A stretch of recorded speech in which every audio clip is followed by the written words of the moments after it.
Welcome back to Fire and Smoke, New Ronne. We are Philip, Abby, Blake, Ethan, also known as Dungeon Master, Avis Merlot, Devin Merlot, Neil. On the last episode, the old-timers figured out more about the merchant and continued on their journey towards the secret research base. After a mudslide pushed them far off track, forcing them to backtrack and go on a new route, they were camping out one night when the kid noticed a strange sound, which you all heard, a humming.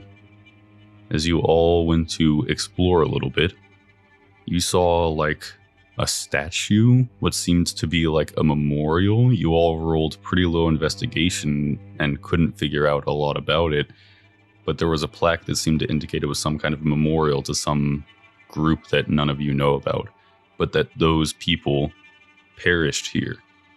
And as Neil touched the statue to see if he could hear what this humming was, feel the vibrations, he heard something coming from under the ground and rising out until you all heard it as well, the howling of the corrupt as 12 of the things pushed themselves out of the ground around you.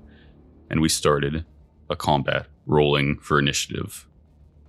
The battlefield as it is right now.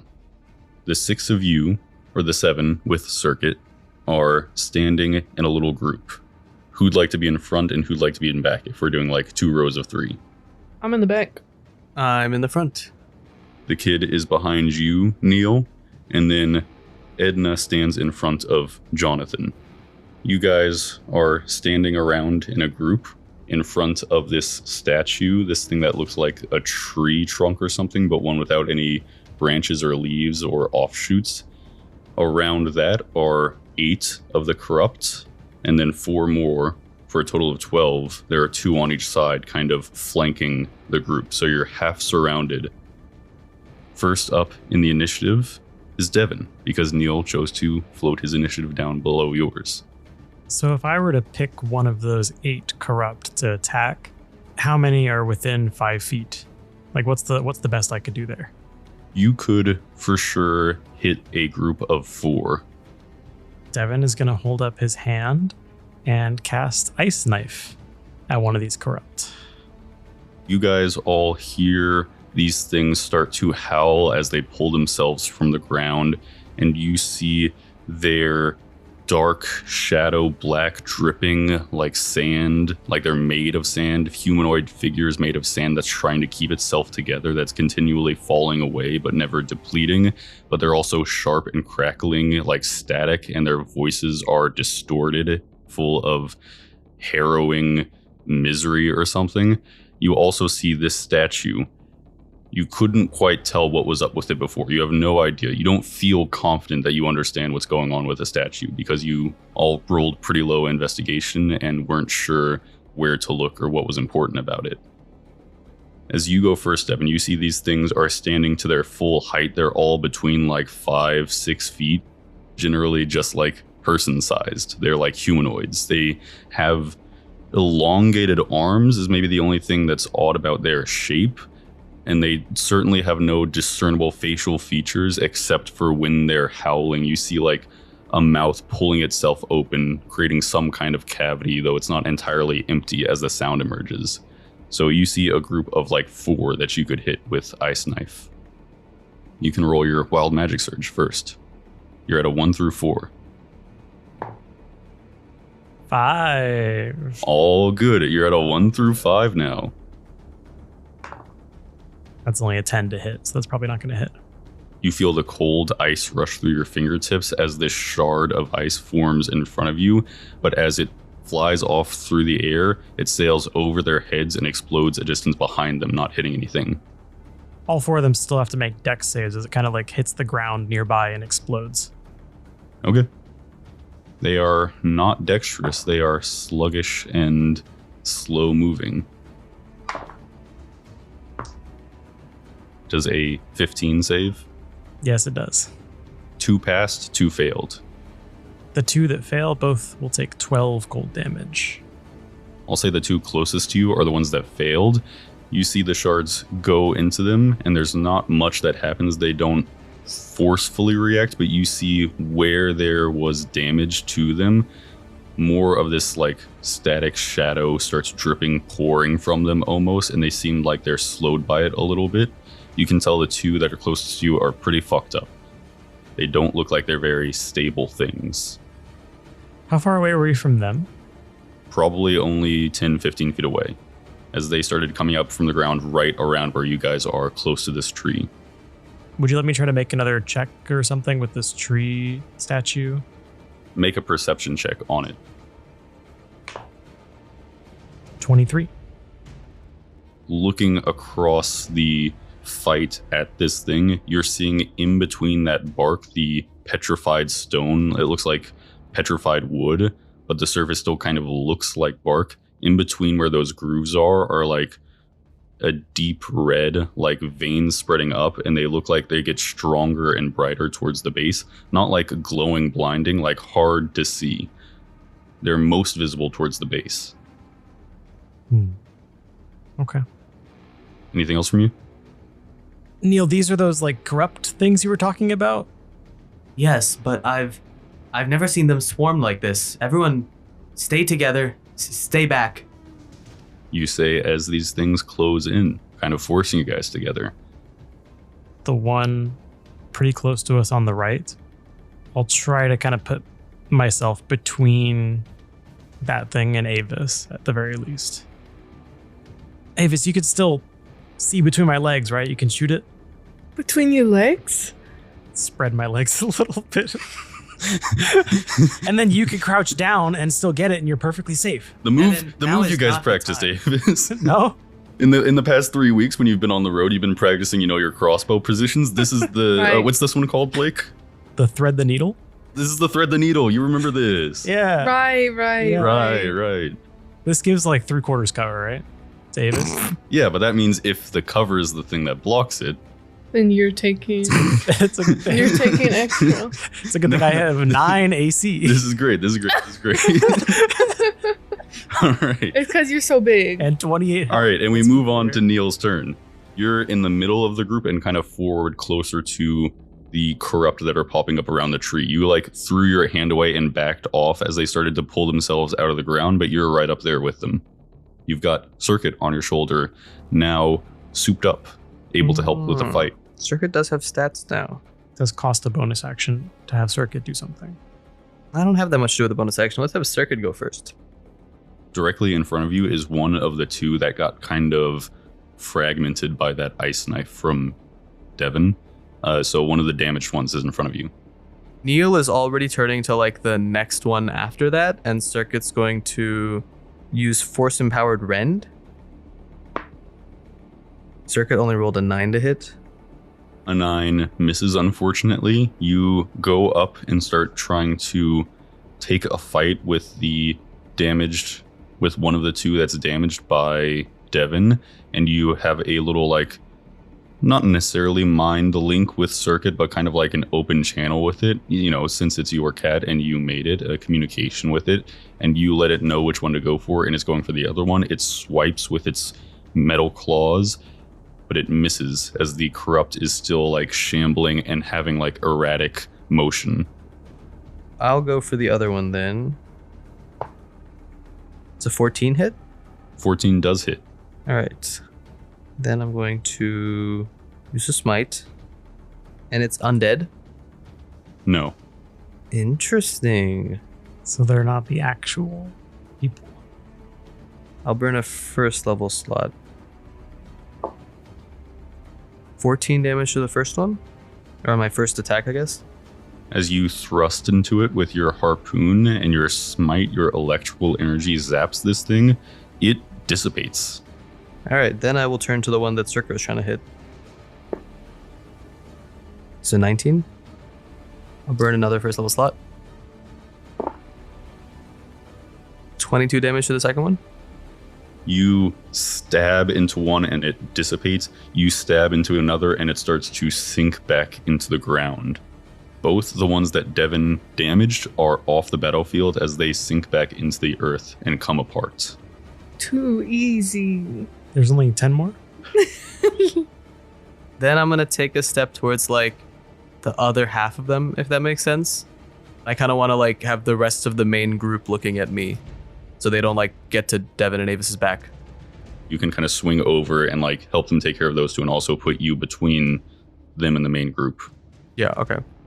You take a little bit of movement after you stab, and run up with pounding metal footsteps to these corrupts. That's all for your turn. You guys gave the kid like a knife, right? I think you gave him one of the little knives that was with the stash you got, and I said it was a little switchblade. We did, yeah. So he's got a weapon, and he's like holding it shakily now as things have started to pop off. But without any like encouragement or direction, he is still going to kind of go to you, Avis, and give you the help action. Fabulous.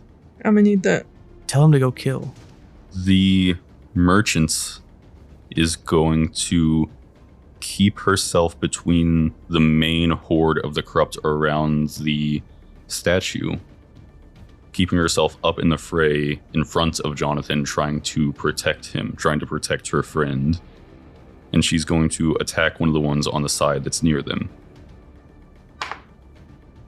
5 on the dice on the first swing with her rusty machete isn't going to do it. An 18 on the dice will do it. You guys, as you're looking across the battlefield, and now all of you, the 4 old-timers, have kind of grouped up, and her and Jonathan are over there. She swings with her machete twice. Once she goes wide and misses the corrupt. The second time she connects, but you see it kind of passes through it. It doesn't look like it was as effective as your harpoon, Neil, or your ice shard, Devin. It looks like it does something, but you don't see that black shadow start pouring out of the wound like it did when you hit it with magic. Jonathan is going to take a step forward, like he might try to bowl one of them over with like a charging attack. But Edna turns back to him with machete in hand as she's slashing at this thing, and she goes, "Jonathan, stay back. I got this." And she looks kind of scared. They shouldn't be like this. I don't have to deal with them unless I aggravate one. They never give me much trouble. Did we aggravate them somehow then? No, I don't know what's happening. I mean, we touched the thing. She's swinging, but you see she's just confused. Okay. Jonathan is going to reluctantly not charge, and instead he's going to try to provide distraction and like threat behind her to give Edna the merchant advantage on her next attack. Give her the help action. That is going to be your turn, Avis. I'm gonna do Cloud of Daggers, level 3. Go big or go home. Okay, going big. Where do you want to put the Cloud of Daggers? So it's a cube of 5 feet. You can game that to hit 4 squares on D&D. I think the way the battlefield is laid out right now, you could technically, I'm not disagreeing with that. I think you could hit 2. Okay. Do you want to hit the 2 that are next to the 4 of you guys? Do you want to hit 2 that are like next to the tree? Do you want to hit 2 that are next to Jonathan and Edna? I'll do the one next to Jonathan and Edna. Okay, you can clip both the 2 next to Jonathan and Edna, but avoid them in this cloud of gas.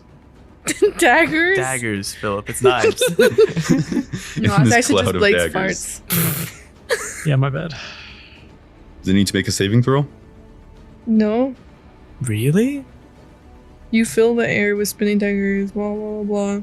A creature takes 44 slashing damage when it enters the spell's area for the first time on a turn or starts its turn there. Okay, so it doesn't do damage right now, but their turn is about to be after yours. So, Indeed. anything else from you? Do I notice anything about the red stuff that I can see? The stuff like that's on the tree that Devin pointed out? Yes. You're a botanist. You have a botanist background. Make a history check about this and this weird statue. 10, so let's do it again. Using your advantage with the help action. 21.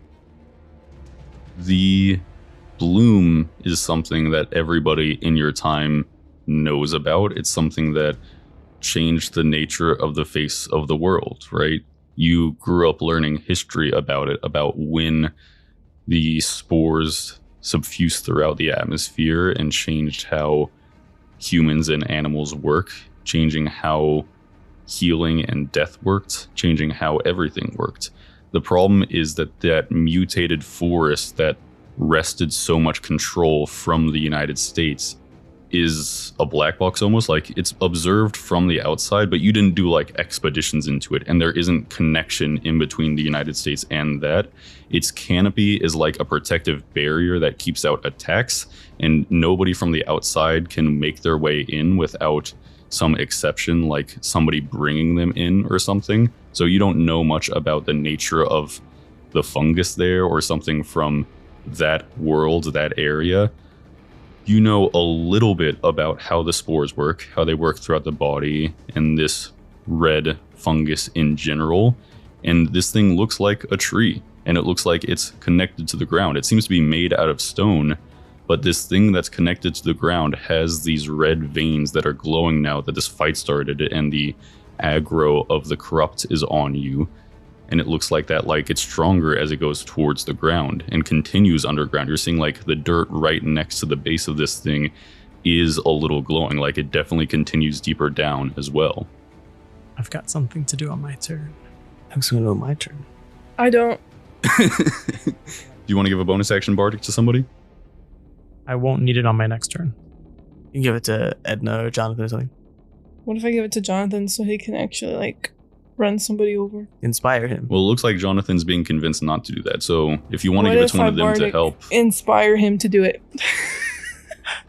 it just seems really easy to throw it towards Edna. But if you want to give it to Jonathan, you can. But we like Jonathan more than Edna. You could Bardic Inspire Edna Ridiculous. to then Well, tell ridiculous, Jonathan but- to go. Oh, Bard can inspire Edna to tell Jonathan to go. It's crazy to say that out loud is the thing. Edna, She's swinging her machete. What? why don't you let Jonathan take a run at them? Yeah. She's stabbing in and out. I think I can hold them off for now. Edna, we're a team. We all have to help each other. Let him try. All right, make a persuasion check. Okay, Yes. it's a 9. We should have used the advantage for this. Someone help me. It's worth a shot. Someone help me. It's too late. We can't help you now. No, Philip, help me. Edna's Hold on. stab, swinging with the machete, and she goes, "What? I'm a little preoccupied. I didn't quite hear you, Avis." So she's not outright denying it at the moment, but she didn't hear you, unfortunately. And that is the turn of the corrupt. After Avis's turn is done, Damage time. 2 of the corrupt, the ones by Jonathan and Edna, start their turn within this cloud of swarming daggers that you wrested from the ground. These rocks sharpened into knives as they're swinging around in a swarm around these corrupt things. So they start their turn in it, and they take their damage. You can roll that. And they don't get a save for half or anything. Crazy. I hate these spells. Why? I'm being railroaded. You can't be railroaded. You're the railroad. It's like a magic missile type thing, you know? 20 Okay. for each. That's crazy. That might one-shot them. That's really high. You see the one that was closest to Jonathan and Edna is slashed apart as you whip around these rocks, and it is sliced into pieces that turn into sludge and start to sink back into the ground. The second one that is further from them is looking very, very bad, but still standing. On the turn of the corrupt, one of the 2 that is with the 4 of you is going to open its mouth and let out a larger howl than you've heard so far as it goes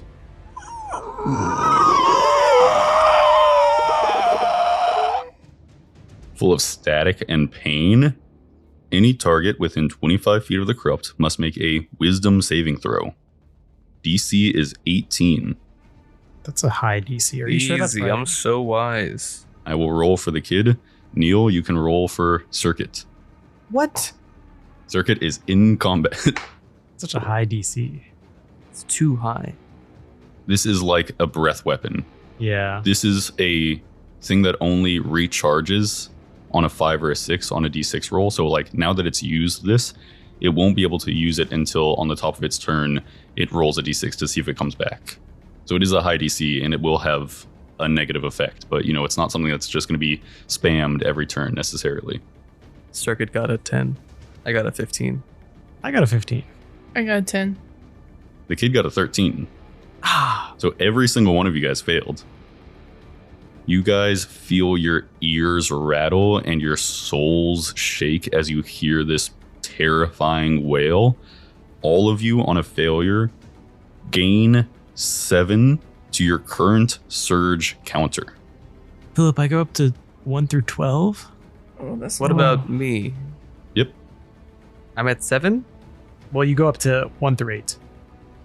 All of you on a failure gain 7 to your current surge counter and will roll your next corruption surge with disadvantage. Not your roll to see if you surge, but the surge roll itself. After you fail and you're rolling for your effect, you will roll the D100 2 times and take the lower of the 2 rolls as your effect that happens. And that effect stays until you actually get the surge? Yep. Okay. Neil, you don't cast magic, but you have a surge counter of 1 through 8 for if something makes you roll a corruption surge. And you will roll the effect with disadvantage. I see. The other corrupt that's next to you up here within swinging distance is going to lash out at you, Neil, with its hands, but you see as you're close now and your body is catching them more in the light, the end of their long arms are kind of sharpened into claws, not like an animal's claws, but just fingers that go into a sharp point, and it's going to swing out twice and try to hit you.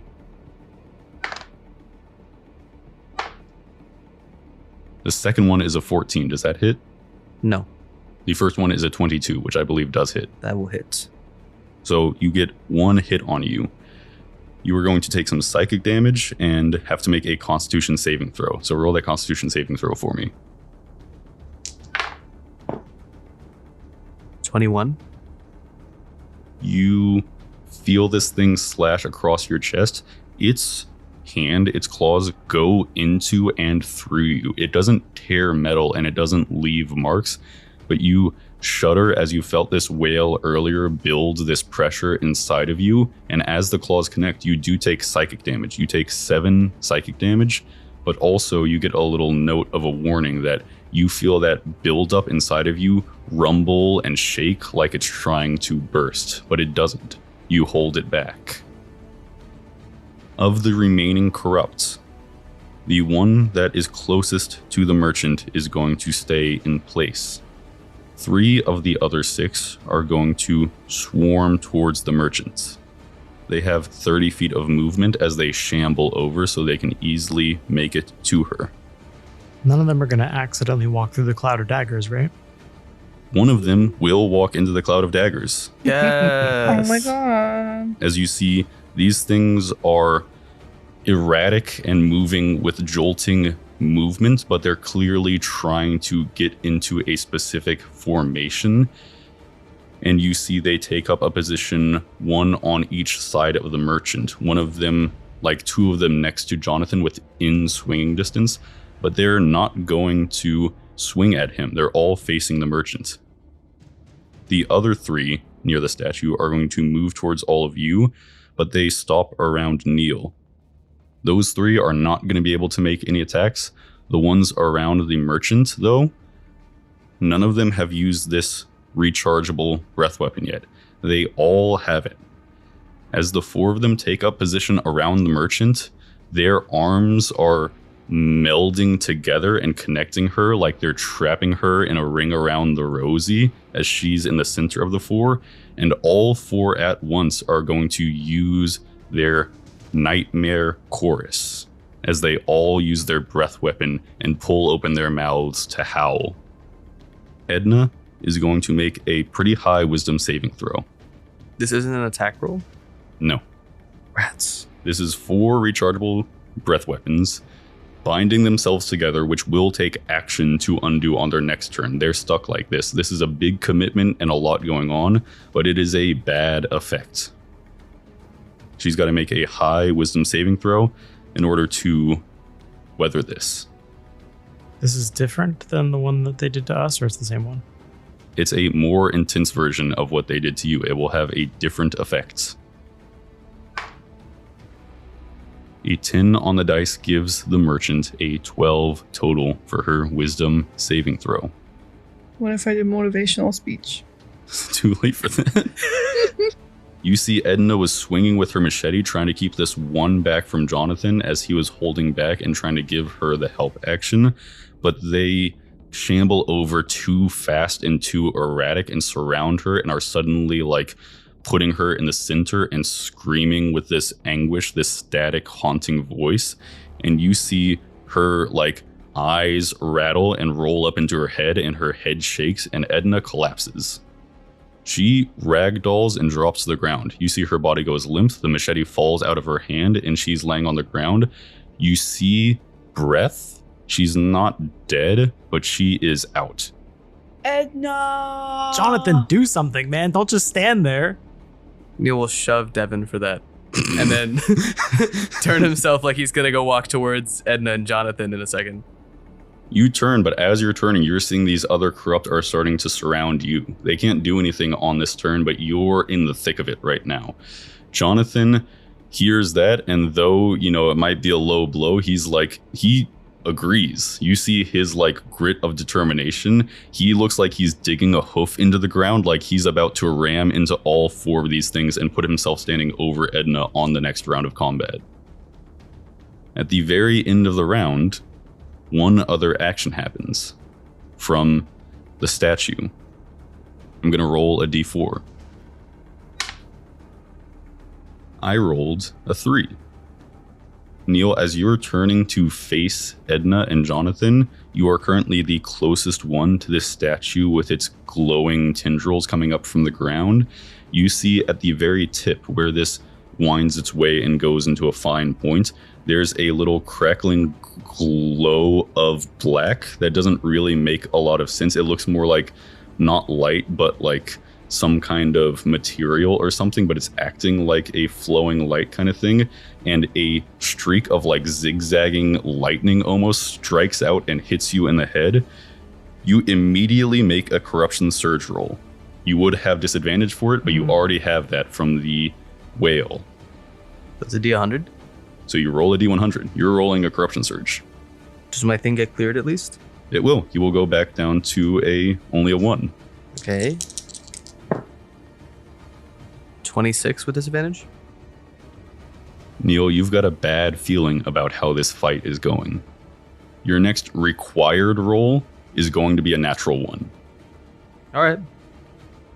At the end of the first round of combat, the merchant is down, evidently to all of you, unconscious. Jonathan is rearing, ready to try to run into this group. You all are standing around a little distance away from them. The statue still glows with power. Devin, it's your turn. Are there still any corrupt within 10 feet of the tree?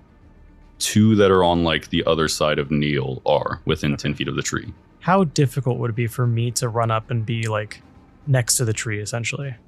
Not difficult. You would take 1 opportunity attack. Okay, I'm okay with that. So you're going to run up to it? Yes. You're going to take 1 swipe from the claws from the corrupt that was standing next to you in Avis. I'm going to have Circuit impose disadvantage. Because your turn's coming up, so you might. As a reaction, yeah.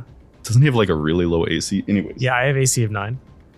It rolled an 11, so you need to make a Constitution saving throw.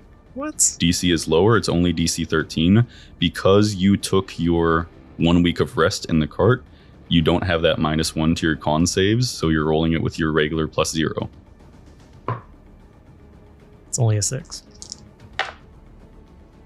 You take 10 psychic damage as the claws pass through your chest, feeling like they're slashing through you, but not your flesh. And you feel that buildup of power that came with the wail of the corrupt earlier in the fight start to escape through your fingertips and through your veins. You need to immediately make a corruption surge roll in addition to the psychic damage. I was about to make one anyway. You have Okay. disadvantage because of the whale as well. So you roll that D100 twice. Just got 2 39s. I don't know if this is going to come up in this combat. Devin, you shrink 2 inches. I knew it. You shrink 2 inches. You feel a little less confident. -2 to charisma rolls. What? Oh. This reverts after a long rest. Okay. I'm like mid-step and my legs get 2 inches shorter, so I kind of like stumble a little bit. Yeah, you stumble. You're just like, that affects your confidence. You're like, uh-oh. And then you move on. You're at the tree now. I get up to the tree and I kind of like reach down and put a hand on the ground. And I'm going to cast Earth Tremor, trying to damage the ground around the tree as well as the 2 corrupt that are within 10 feet. What does Earth Tremor do? You cause a tremor in the ground in 10-foot radius. Creatures take damage, blah, blah, blah. If the ground in that area is loose earth or stone, it becomes difficult terrain until cleared. So that kind of implies that stuff kind of shakes up a bit, you know? Mm-hmm. What damage does it do? Bludgeoning damage. Good. That's very good for you. Great. You need to roll for Corruption Surge. You are now reset to only a natural 1 will do it. 19. It's a saving throw. It's a dex save for every creature within 10 feet. The statue will automatically Yeah. fail as a structure. The corrupt will make their saves. 8 and an 18. Okay, so 1 passes, 1 fails. The corrupt next to me that fails takes 12 bludgeoning damage and is knocked prone. Make a perception check as you're casting this spell. 18. With an 18, you see as you place your hands on the ground and that power flows through you and into the earth, and you literally start to fracture the ground here. You see it is breaking up the stone and causing the earth to be jagged, and the corrupt sinks down and goes onto its arms as it falls to the ground and takes that 12 bludgeoning damage. The statue looks sturdy. It looks like it's well into the earth. It's not precarious. It's not going to topple over with a simple flick. You think bludgeoning damage is probably the right thing to do to try to do damage to it if you're going the damage route. You think effectively, mechanically, it has a minimum damage threshold. Like a minimum amount of damage to do any amount of damage. Punching a brick wall will hurt your hand. Until you get to a certain point where actually punching the wall is going to cause it to crack, then you can just punch it forever and only your hand will hurt. If you're not doing enough damage on one hit, it's not going to do anything. So you think this thing is very sturdy, and if you can put any more juice into this or do something on the same turn on your turn in combat, you could get there. But right now it looks like it's standing straight as you're kind of doing surface level damage to the ground. He's checking. You don't have any kind of bonus action attack, or Man, I wish. you might have to see if you can coordinate with somebody about like doing things at the same time, or this is new information to you. So it's kind of a blow for this turn specifically, but it's, you know, if you can't do anything now, you can still try to set up something for next turn. Can I at least make some sort of like perception or an investigation check now that the ground is like pulverized? Can I like start push away some of the ground that's getting messed up to see if there's anything underground? For free, you can see as it's like Yeah. fracturing and moving around, the statue just keeps going. It looks like that plaque isn't supposed to be near the very base next to the ground. This statue might be like half or a third submerged into the ground. There's more trunk, you know, it's stone, it's statue, it's petrified wood or something, but there's more and it gets wider as it goes down. So it's even sturdier at the base. Okay. There's not like a root system. It's not quite that intricate, but there is just a lot of it underground, like a bollard or an iceberg or something. But you said it has to be during what, the same turn, not the same whole round in combat. In like a single hit. So if you're doing 2 hits at the exact same time in the same area, I'd let that count as like if it's on the same turn, if you guys are like holding to do an action together. Right, okay. But if you do a hit and then like a couple seconds later in the 6-second round, somebody else does a hit, not quite. Okay. Guys, if we want to try to like destroy this thing, we have to coordinate something. We have to like attack it at the same time. I can't do enough on my own. Okay, short guy. And that hurts his And feelings. that hurts your feelings. That's all for your turn. Neil, your turn. Edna's unconscious? As far as you can tell, yes. You can just see across the thing in the dark. Your glow is emanating. You guys still have the electric torches, so you can still see, and she's not too far off into the fog. It does look like there's some light breath, but she's not moving at all. Are you gonna help her? What are you gonna do? I was gonna rush over, lay on hands her. I want to do silence to shut them up. Yeah, that makes sense. But then we should play together in the silence. Fair. Okay. If how many opportunity attacks do I take if I just like rush Edna? The other three that didn't go for Edna and Jonathan and went towards you guys instead are kind of surrounding you now. They didn't have enough action economy left to link up and attack. They kind of had to take... They were like on the edge of one movement away, so they kind of had to use a second one to get there. That's why they didn't attack you, but you are like... Basically, you'd take 4 opportunity attacks if you rushed over to Edna. Okay. But also, you can make a perception check on the state of the battlefield right now if you want.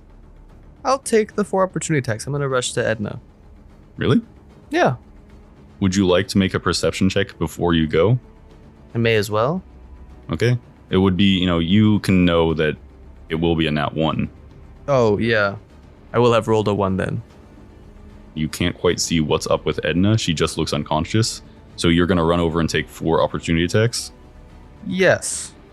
All right. And you have to, the corruptor's still around her, so you have to, be in between them. Their arms aren't unlinked yet, so you kind of have to duck under them to get by her body. Okay. You take 4 claw opportunity attacks. I'm gonna give disadvantage to the first one.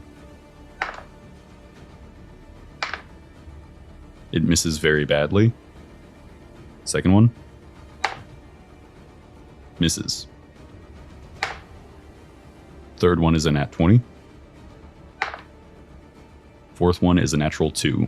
All good. So only one hit. It is a nat 20 though, so you're going to take 4d6 plus 2 psychic damage and roll a Constitution saving throw, please. 21 saving throw. You pass easily. You feel that dissipated energy start to build up just a little bit again, but nothing happens. What does happen as this claw sinks its way into the back of your head through your circuit board brain as you run away, you do take 17 psychic damage. All good. And you're laying on hands, Edna? Yeah, I'm gonna rush over to Edna, lay on hands. How many hit points are you putting into Edna? Do I have any sense of her max HP? I'm going to say because of the natural 1 perception check, that was like your free thing this turn. Unless you want action economy for more information, you're kind of limited in what you know. I got to be a stickler about it because that was the corruption surge. That was the bad thing that happened. I'm going to give her 20. Okay. She literally looks like weak and her eyes are like a little sunken in and her skin looks a little dark even though she's breathing. You put 20 hit points into her. You see a flush comes back to her cheeks and you see the breathing stabilizes a little bit. She does not wake up. She does not get up. It does not bring her back from whatever state she's currently in. You help her, but she's not getting back up on her feet. Okay. Then Circuit's going to Force Empowered Rend, the one closest to me. It's a lot. It's like a 20 something to hit. That easily hits. It's 11 damage. Circuit slashes out. It has that 5th arm now, according to Devin, that's like on its back and has these like claws, and it slashes down across and does 10 damage to this thing. Slashing damage or force damage or... Force damage. It hurts it. It looks like it takes a chunk of shadow out, but this thing is still standing. It's not, knocked down or anything. Is that all for your turn? That's all for my turn, yeah. On the kid's turn, Avis, he's going to tug on your shirt as he's standing behind you. You guys still have the corrupt that are closest to you. And he says, What should I do? Should I keep helping you or should I go try to attack one? Just stay here and keep helping me. He's going to give you the help action. Edna, on her turn, she's gone down from the Nightmare Chorus attack. There's a bunch of stuff that will or could happen with that. But the thing that happens immediately within the first round of her going down because of that is she's going to make a corruption surge roll. Can she get a beard? She rolls it with disadvantage and she gets a 12. You guys don't see any discernible change about her. So that's really bad. He said they get worse the lower the number is. Okay. On Jonathan's turn, he's going to take the advice that Devin gave to him and get in there, man. Jonathan is going to make a charging attack at the 4 that are in front of him. In doing so, he's going to move through them because they're less than corporeal, and because of that, he's going to take some psychic damage. But he's just trying to make a stand to throw them off the merchant as they're all still connected and put himself over her. You see Jonathan is not within swiping range of them as he backs up in order to use his movement to take a full charging attack. Jonathan rolls a 13, which hits them, and these things are acting as one right now. They have a lower armor class as they're still connected. Jonathan takes 8 psychic damage.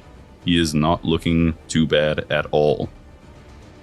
They are going to be knocked back 10 feet, fall prone, and take bludgeoning damage. Let's go, Jonathan. Oh, okay. It is not a magical attack. That's okay. But Jonathan's magical.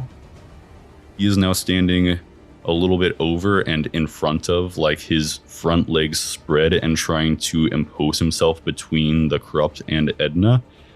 That is Jonathan's turn. Avis, it is your turn, and you have the help action from the kid. Silence. Can I say something before you silence in case I can't say anything or Jonathan can't hear me or something? Jonathan, do that again so we can coordinate an attack on the statue. What? You see he's full of rage. Hit this thing! And I pointed the statue. His eyes glance over. He is in a protective state. He's following the advice you gave him to protect Edna. It's not a high check, but just roll a little persuasion check. If anybody wants to help, they can. You guys just have to shout something else out, but you have to make a little persuasion check. He has bad charisma right now. I forgot. I forgot. You do have a -2 to your charisma. I'll say, Jonathan, I have her. Because I'm like over Edna right now. You're right next to Jonathan near Edna, yeah. He makes a sidelong glance at you as well, and he lets out a huff of breath. Devin, make a persuasion check. You have advantage, and it's not high. Like I said, it wasn't going to be high. It's a DC 9. Good thing I have advantage. 15. All right. Wait, sorry. Yes, 15, because that's a +0. Jonathan huffs and puffs, and he says, "If she dies, I sit on you, and you die." Sounds like a fair deal. Okay. He's going to turn his stance to prepare to charge at the statue full force. But that'll happen on his next turn. He's already done his stuff. So Avis, it is your turn now. I did forget to say though, when Jonathan knocked those things back and they took bludgeoning damage, even with the half damage, that one that started its turn in the dagger field, or the storm of daggers, cloud of daggers, died. It fell back and hit the ground, and even with half damage, it is dissipated. So, if you want to cast silence centered on yourself, if you want to cast it centered on the statue, if you want to cast it centered on one of the groups, whatever you want. If you call doing it at the statue and we all play in the statue, we can't like hear sounds from outside at least. So it's not like they could stand right outside the silence and like scream at us. We can sit in the silence and be safe. That's true. Okay. You're going to cast it centered on the tree in a 20-foot radius? Yes. Okay. You have to roll for Corruption Surge. You are currently at a 1 through 12. It's a 6. Now you roll a D100 twice. You're going to roll for Corruption Surge. I got 27. Avis, everything goes completely dark. It feels like a dark with distance, not like something's covering your eyes, but you're just in pitch blackness, like you're deep underground or something. You can't see. And I can't hear. You can hear, unless you move into the silence. Oh, I'm not in the silence. Well, you're casting it on the tree. You're a little. You're right, you you're can move right. in if you want, but you don't have to. But you can't see. If you're trying to make an attack, you'd be doing it by sound, which would be with disadvantage. If you moved into the silence, you are completely, like everything you do would just be random, left up to chance. Sounds like I just pop a squat and sit down. But you cast silence with a 20-foot radius centered on the statue. It expands out right off the bat. It's it's encompassing Devin and a few of the corrupt close by, and probably Neil and Jonathan as well, right? It's just like on the outside of you and some of these further off corrupt. And Devin, complete silence all of a sudden. Like all you hear is the slight, like ringing in your ears or something that's coming from inside your head. Neil, you don't have any of that kind of fray. You are just like, it's like your sensors turned off. You can feel vibrations, but you guys just are in silence. Jonathan already got the direction though, so he's ready to go on his next turn. He knows what to do. Avis, anything else from you as you are blinded, basically? Can I just be like, I can't see? Now the kid knows that you're blinded. I don't know. You see, I said he can't I hear. can't see. But there's silence. He's in silence. He can't hear anything. This dude. You He's cast deaf. silence. You see they don't react. You don't see they don't react.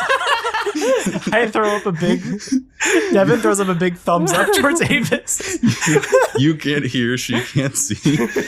She's yelling something at you. As she's Something. like putting her hands over her eyes, not able to see anything. You're nodding and putting a thumbs up. Yeah.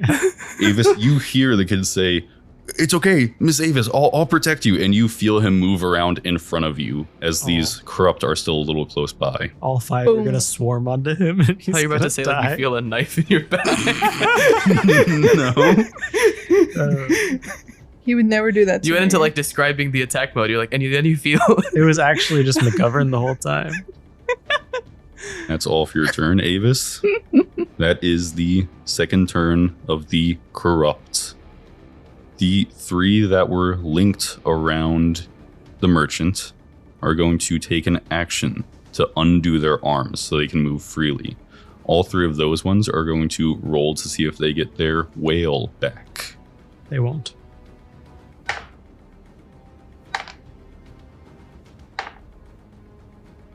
None of the three do.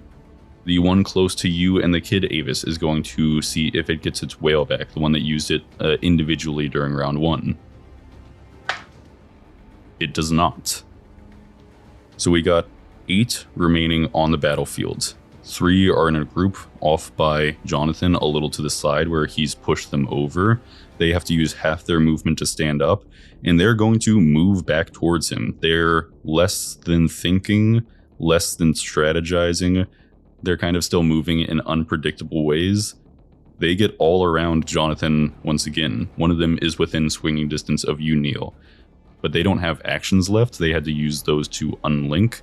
They don't have their whale back. They don't have anything. They're literally just moving up to surround him. The 2 that are in the silence by Devin are going to move up to you, Devin. One of them is one that you've damaged before that still has that seeping shadow more than the rest of it dripping off of it, still pouring out of its chest where the ice shards went into it. One looks unharmed.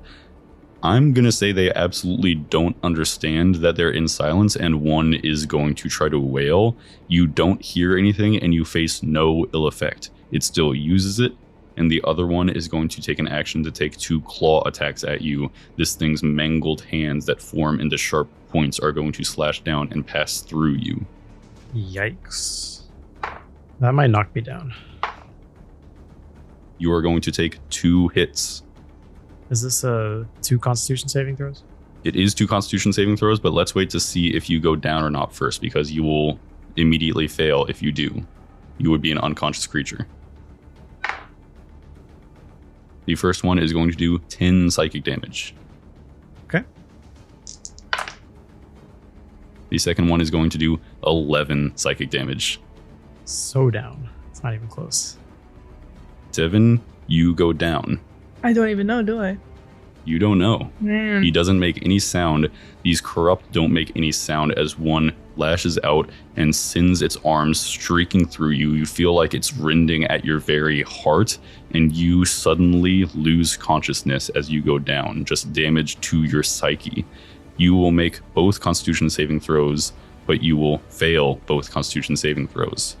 Hold on, but they're not simultaneous hits, right? The first one I should make without an automatic fail, right? Sure. Yeah. Sorry, I was trying to screw you over. 2. Doesn't matter. All right, well. Hold on. Technically, this first one happens before I go down. Yes, technically this first one happens before you go down. 66? That's not bad. That's not I bad. think it's the highest one we had so far. By a lot, it is. Unfortunately, it might not be that useful right now. Not all of them are tailored to combat. Not all of them are tailored to your specific situation. Worth a It's shot. wild. As you're about to go down, you suddenly feel a sharp clarity about your surroundings. You feel like you are more in tune with the people around you. You feel like you could be a better friend and a better partner and better understanding. You gain 15 to your insight. This lasts until your next long rest. Plus 15? Yes. It is basically a guaranteed know what's going on with people thing, except if you roll a natural 1. Okay. I'll roll my second surge. You roll your second surge, you fail automatically as you go unconscious. It's a 10. That's the worst one yet. Oh. You'll find out later as you ragdoll to the ground as you go unconscious. Jonathan's going to run straight over me like a train, but I'm like on the tracks looking up at the train. Like you were tied to the train tracks, but the wrong way, like long way, so you're in line with the wheels. You go unconscious. You try to cry out for help. Like that. Just like Just like that. Just like that. Devin, as you fall to the ground, you try to cry out. Avis doesn't hear you. Neil, you don't hear it, but you see Devin go down as these corrupt are around him. You guys are getting into a worse and worse spot. The remaining 3 corrupt, I'm sorry, there's a lot of actions for me to do, are going to go towards the kid. He is protecting Avis. Avis, as they start to approach, Just watch out. you hear him say, "Miss Avis, they're coming at us." And he is going to try to defend you. 2 of them kind of have to use their actions to take movement because they're too far away. So 2 of them won't be able to make actions. 1 is able to close the distance and make an attack.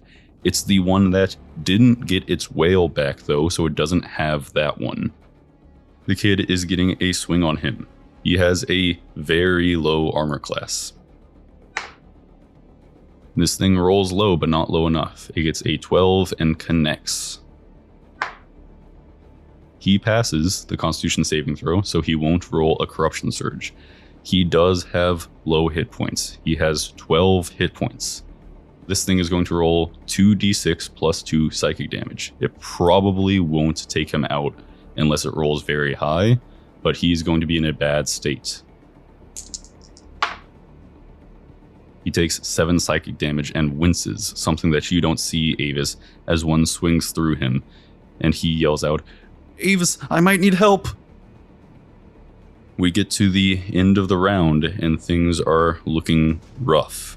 You guys might need to consider changing tactics or pushing forward with this attack on the statue thing, because trying to just take them out is not going nowhere. You are getting them down, but it is slower than you might need, right? Because Devin is down, the kid is close to down, Avis is blind, the merchant is still unconscious despite having hit points pumped into her.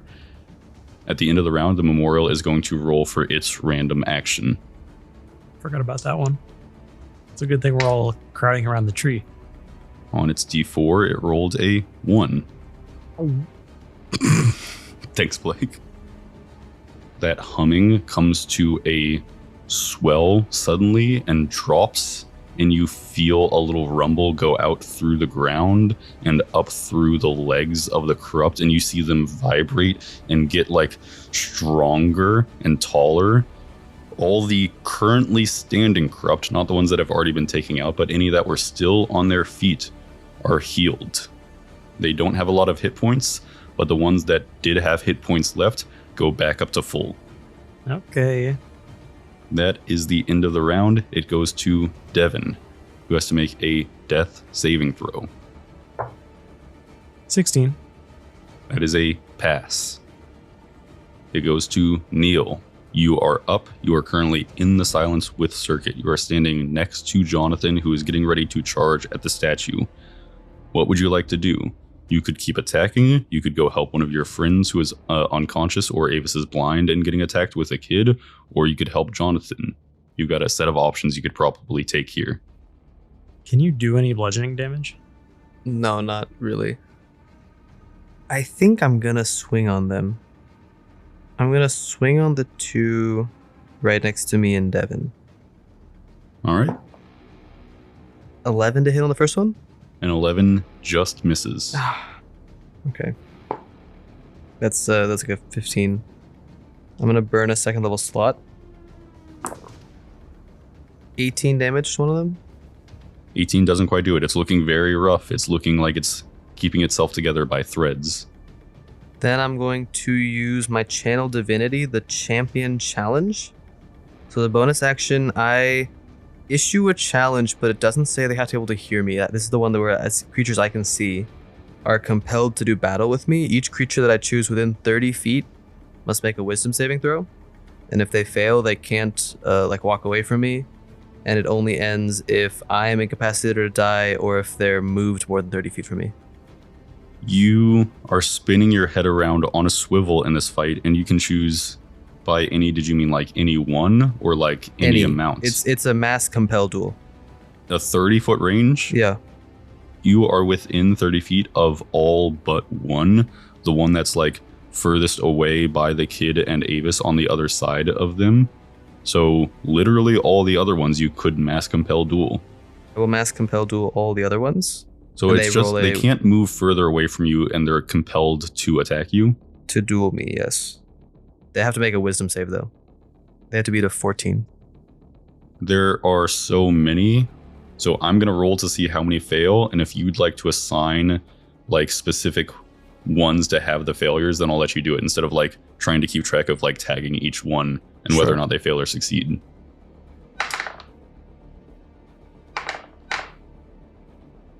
That is 5 failures, 2 successes. There are 2 that are immediately next to you. There are 3 that are around Jonathan, and 2 that you're able to get that are by the kid and Avis. Only 1 is outside of your range. Yeah, I'm gonna let the 2 that are closest to me and Devin save, because I feel like my goal is just to like get everybody over here, especially off of Avis and the kid. What does it look like as you demand their attention in the silence? It's probably something visual if it's just ones you can see, and not something that needs to be heard if they don't have to hear you. Normally I'd say it's me like shouting a command to them, but obviously that's not happening here. So I'm gonna say I'm like looking around at all of them, and like my arms pop open little panels and I'm pointing laser pointers at all of them. They're all like they're all being targeted right now. They all get little laser pointers on their head like they're about to be sniped. Yeah, but I don't have a gun or anything. Yeah, no. It's just but I'm like, them. They're threatened. Yeah, they were thinking, does he have like a panel of little rockets that are about to fire at us? We should go get this guy. Yeah. Let's go kill this guy. Let's go kill him with corruption. That's everything. I'm just standing there with my laser pointers. That is the kid's turn. Miss Avis, there's like 3 of them around us. What should I do? I know you said you can't see, but I don't know what to do. Is there any way I could just like hold him, protect him, like... Would you like to shield him? Yes, I would. You put a hand on his shoulder and let him know to hold off as you're like wrapping him into a hug and trying to move him around. He could take the dodge action. He takes the dodge action. The important part is it will get to Avis's turn before it gets to the turn of the corrupt. Yeah. That is true. So like she will be able to by then like fully swing him around, but Yeah. anyways, he can take the dodge action. The merchant doesn't do anything on her turn. She doesn't have anything to do. She's not making death saves, which is a good sign for you guys. Jonathan's turn is going to consist of him running past the 3 that have come back to him and will take an opportunity attack on him as he goes. He is going to take a charge attack at the statue. He will probably not do enough damage to get the condition where he like breaks it with bludgeoning damage. He is instead basically trying to knock this thing over, which is the other way to get it out of the ground. I'm going to impose disadvantage on the first of the opportunity attacks. Unfortunately, the lower of those two is still a 17. Oh. The second one is a dirty 20. The last one is a natural 2. So that is 2 hits on Jonathan. He is a beefy boy. The important part is whether or not he's going to be forced to roll corruption surges.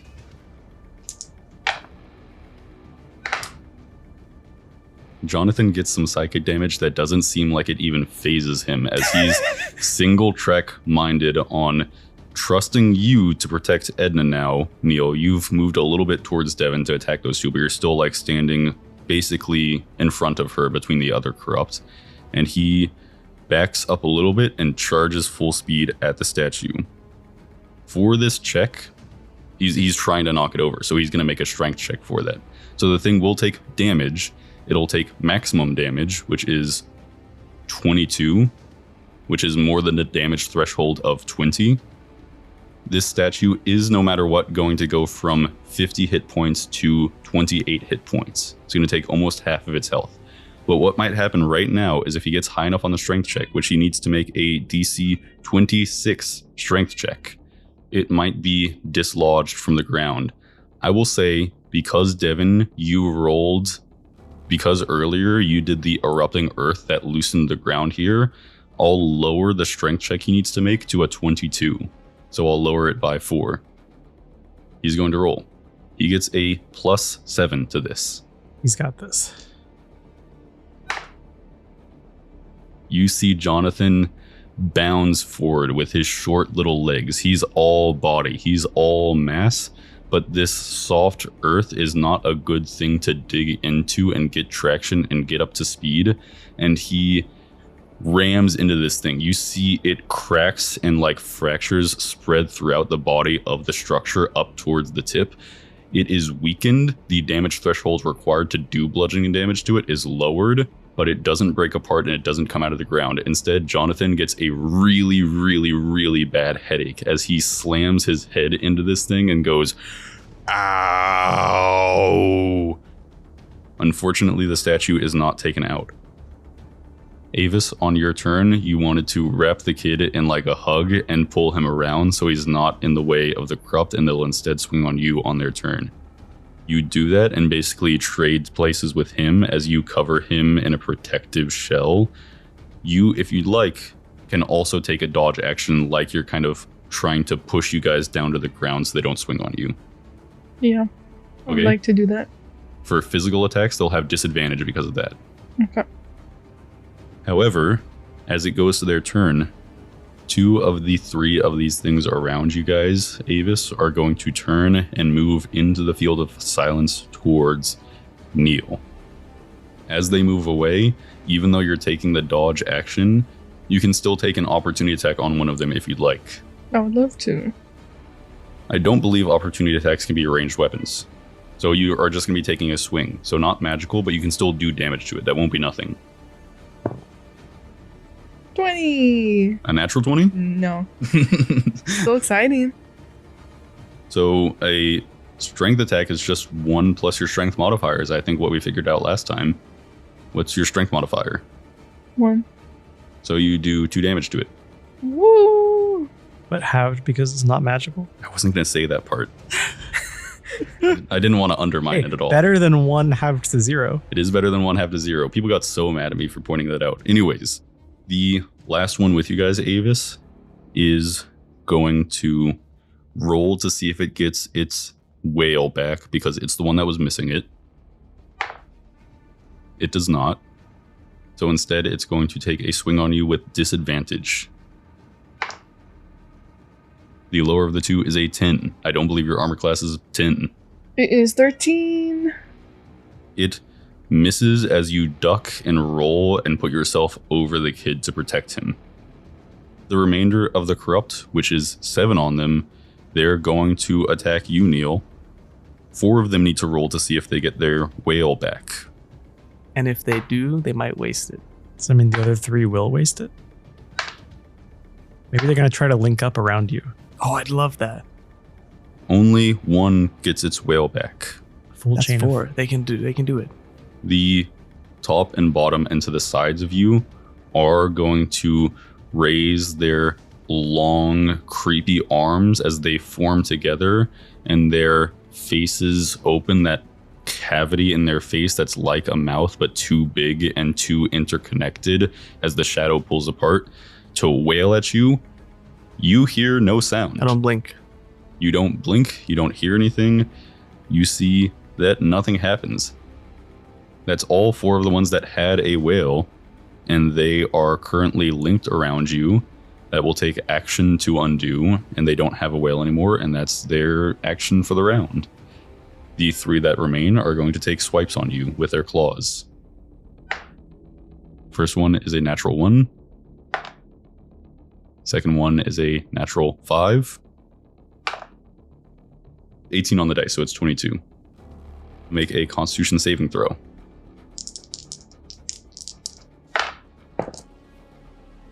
It's 15. That passes. You have not failed a single one of those. You take 8 psychic damage.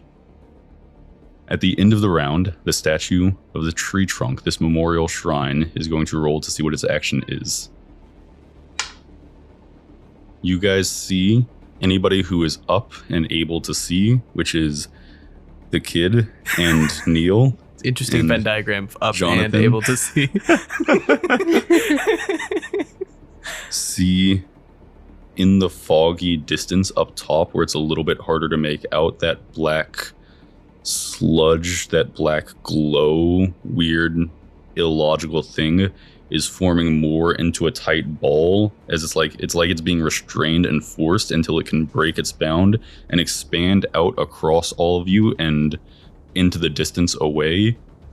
As that black energy moves out across, as it passes over the corrupt, it's that same static, sharp shadow. As it passes through the corrupt, they disappear. You can't see them anymore. This effect will only last for 1 round, but for the next round of combat, they are invisible. Devin, that is your turn. You need to make a death saving throw. Got a nat 20. Sound a little prouder of yourself, man. Nat 20. Okay, you pop up. You pop up, Devin, with 1 HP. And you see, when I say pop up, what I mean is that your eyes open and you're like, whoa, back into it. Time to get up. And as you try to push yourself up off the ground, you see that the effect that you rolled earlier on the corruption surge table, that you weren't really aware what was happening as you were falling to the ground unconscious, is that your legs don't feel like they have any functionality right now. It feels like the muscle is still there and you can still move them, but you forgot how to walk. Your legs don't work like they used to before. That's so true. It's so true, Ed Sheeran. That was rolling a 10 on the corruption table, very low down the list. Okay. You forget how to walk. This lasts until your next long rest. Yeah, Devin just kind of feels around on the ground, picks up a big, sizable chunk of stone from the ground, and prepares to cast a spell the next time Jonathan goes for the statue. You prepare that action. In fact, Devin, as you open your eyes and come back to consciousness, you still think it might be a good idea to take out the statue and stuff. You're still in the silence, so you can't hear anything, but you look around and you're like, oh, they're all gone. Oh, Mission I guess that's a good accomplished. point. We better knock down the statue before something else bad happens. Yeah. You still see Neil's at alert with his harpoon and he's looking around, but you're not sure why. It is the merchant's turn where nothing happens, and then it is Jonathan's turn. Jonathan is going to back up in order to take another charging attack. As he does, he's going to take 2 attacks of opportunity from the corrupt that are next to him. The ones that are surrounding Neil, they can still just arm bending backwards in their crazy movement to get him with a claw. He's going to back up. He'll be okay. I'm going to pose disadvantage on one. Was going to be a 19. Is instead an 11, which misses. Oh. The second one is a 12, which misses. Jonathan gets no claws that connect. He is charging once again. Devin, you have to, back up out of the way all of a sudden as you see through the fog. Jonathan comes barreling down, head low, face determined, face full of outrage and anger at these fucking things, he is going to do his maximum damage on this structure, which automatically fails, but it is only 22, so it has 6 hit points left. And as Jonathan is barreling past me, the spell I had prepared goes off, catapult, and this rock in my hand flies towards the statue and collides like right above where he hits it. So it does a little bit of extra damage, which is 15. It says it makes a dex save, but I assume it's auto-fail. Auto-fail, it's just a stationary structure. You guys all see as Devin throws a rock just above Jonathan's head, and he has to kind of dodge and duck out of the way as he lowers his head to connect. He smashes into the statue at the same moment the rock flying through the air does, and the strange petrified tree, a memorial for something you guys didn't know about, don't know the names of these people, not sure quite what happened here, gets hit by them. It continues to fracture up, spreading out like cracks through glass until it shatters apart, and you see that glow, the red veins near the base where it's still standing a little bit in the ground, fades and dissipates, and they are dark and not glowing anymore. The moment this happens, there is a pause. There are no more attacks that come for you as you're trying to look around and see where these things are invisible. And after a moment, Devin, you on the ground trying to prop yourself up, having thrown that rock. Jonathan, silently, you can't hear him, but he looks like he's shaking his head and cursing or something as he's trying to shake off the headache that he has now. Neil standing around at ready with your spear, with your harpoon, looking for things that are about to attack you. Avis, you sitting unable to see with the kid. As the corrupt come back into sight at the end of the round, the things are still there. They don't poof out in a puff of smoke. They are corrupt. Neil, you know that these things are around and they are a part of the environment, but they go back to a state which you recognize should be more natural, which is aggravatable, but they are kind of moving erratically, but no longer in like strides and swinging at you and moving to close in. You see some of them wail softly now, like their usual sounds, and the erratic movement as they just kind of walk back and forth. A couple sink into the ground, 1 or 2 raise out of the ground and move off in other directions. It doesn't look like there will be any more attacks on you from them. You guys all gather around after the fight. You kind of get out of this area. You are able to put people who can't move necessarily, like Devin and like the merchant, on Jonathan's back and make your way back towards the safety of the cart, away from this place, away from this fallen statue and the people that apparently perished here by somebody's hand or by some means. And you see that now you stand by the smoldering flames in the low light, the deep dark of the night. You guys see Jonathan sets the merchant down and he isn't able to really curl with his size, but he just kind of tries to nuzzle next to the merchant and give her warmth as she lays there unconscious. You all look down at her. She's breathing softly and stable-ish, but this state she's in, none of you are sure how long it's going to last. And that's all for this episode of Fire and Smoke, New Ronne. If you want to keep up with the show, please follow us on our D&D TikTok account at Fire and Smoke Podcast. If you're enjoying what we're doing so far, please leave us a nice review on Spotify or Apple Podcasts or whatever you're using to listen to the show. Does anybody else have anything they want to say before the end of the episode? Imagine if I didn't pop up on a nat 20. Imagine. That was a hard fight, guys. Yeah. Mm-hmm. If only my stupid earth tremor had actually done damage, then Then maybe things would have been things different. would have gone down without me popping up on a nat 20, but that's That's true. okay. I mean, it also would have been easier if we just had someone else here, right? Oh yeah, Eric wasn't here to help this fight. I forgot to tell you guys, he couldn't make it. He was like gonna be running late, and so we tried out this new thing where I download him through the internet and he pops up in the apartment, but it kind of went wrong and the file got corrupted or something. I'm not sure. He didn't quite come through, so he'll be here next time. He might just give you a virus. He got caught by the virus protection software. That's too bad. We didn't set it up right. Anyways, Slay Maple.